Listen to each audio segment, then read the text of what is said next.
I was just reading Climbing Parnassus, which is a book-length defense of learning Greek and Latin. And it goes into historical depth about the role of education as a preserver of the best in culture. This resonated strongly with me because I think it explained my own revulsion at most educational practices today. Perhaps what bothers me the most about the way children are educated by our schools is the fact that they are left almost completely ignorant of the substance and the foundation, the beauty of Western civilization. But the problem is not just a matter of ignorance about books and art. The problem is that knowledge of Western culture has a moral function. It is enculturating. Despite spending thousands of hours in school, students learn little of what can be called the ethical culture of Western civilization, apart from a few lessons drilled home especially hard, such as empathy and ethnic tolerance, not intellectual tolerance, and egalitarianism. Heard only in faint echoes in most classrooms, or in many cases long gone from them, are the texts, the art, the discussion that would inculcate the rest of the virtues, the great virtues: self-discipline and hard work, critical thinking and suspicion of superstition, love both as a romantic ideal and as the agape that drives our regard for all humans and maybe all life, good sense or wisdom, and so on.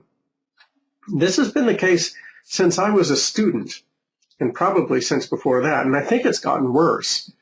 As a result, our popular culture has become crass and rude, and, in a word which wouldn't sound so quaint if we all studied classics more, barbaric.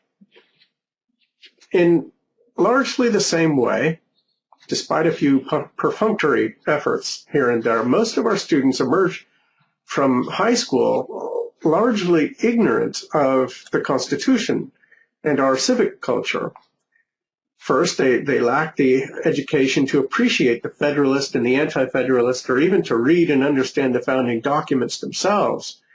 But beyond that, they're simply ignorant of the concepts and the defenses of them that together undergird our free Republican form of government.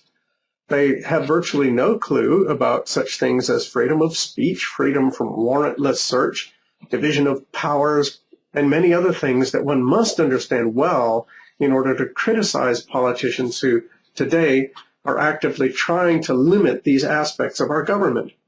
And as a result, the government of what was once supposed to be a city on a hill, standing for freedom, tolerance, and civic virtue, has become a nanny state, constantly rescuing us from ourselves, and one of the largest and most powerful governments in history.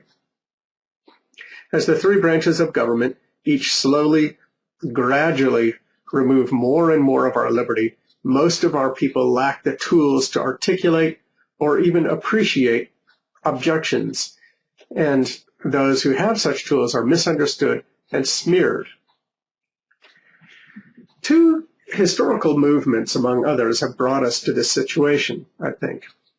The first is progressivism in education, beginning with Dewey and his colleagues in about the 1920s.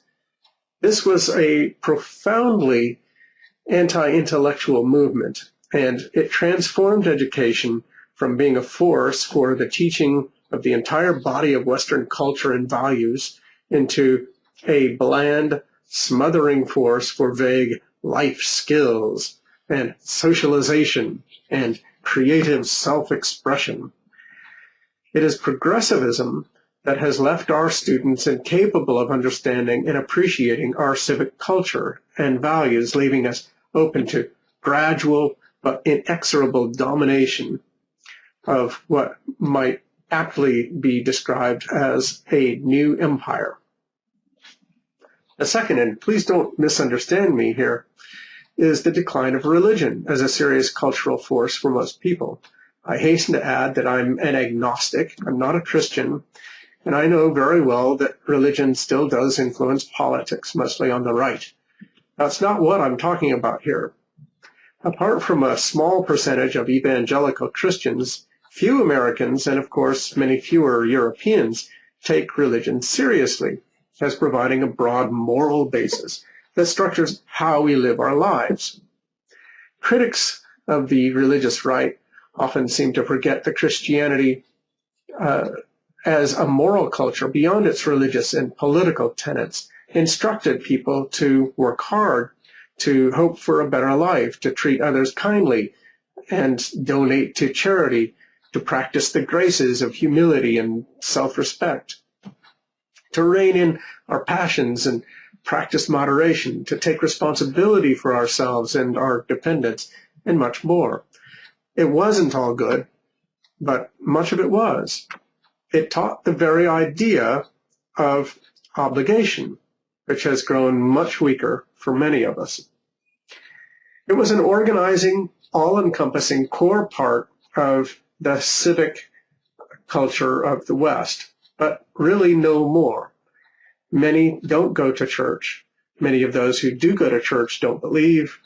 Even those who do believe don't take religious moral strictures very seriously. Even if they do, they probably don't understand them very well. And finally, those who understand them aren't supported by most others who are both ignorant and deculturated and all too willing to tolerate all manner of sins. So, as I say, as a serious cultural force inspiring us to live well, religion is a pale shadow of its former self. Even as a non-believer, this strikes me as a truly profound loss. So, we lack both the education and the cultural strength to resist enslavement both to our passions and to our government. This is why it is so important that we reinvigorate our commitment to the liberal arts and that we show progressivism the door. I don't know or particularly hope that we will get religion per se back. I think relearning the classic virtues and the civic culture of the early United States could heal many ills, but that is not enough. If that is not enough, perhaps we do need some sort of ethical cultural movement, something not associated exclusively with the left, as what goes under the name ethical culture is. We can hope and we can make efforts, but I fear that we'll simply continue to leave our children largely incapable of assimilating Western culture while we allow our governments, both in North America and Europe, to grow and become more authoritarian and centralized, running up massive debts. I fear the results of that situation. Our children and grandchildren will be very lucky if it ends well.